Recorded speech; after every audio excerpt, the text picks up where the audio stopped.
मत, अल्लाह पाक खैर करेगा, अम्मी आ जाएगी। आप रोना बंद करो मेरी प्यारी बहन। मैं क्या कर सकती हूँ, मैं आपको लेके आ गई, आपकी तबीयत ज़्यादा ख़राब हो गई थी। आपको यहाँ कितना अरसा हो गया है? 1 हफ्ता हो गया, कितना हो गया? हमें यहाँ 1 हफ्ता हो गया है।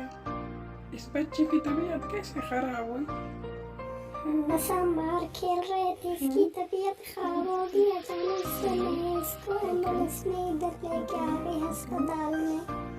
और मैं क्या करूँ, मैं बहुत दुखी और परेशान हूँ। अम्मी भी यहाँ नहीं है, हम दोनों बहनें हैं यहाँ। असल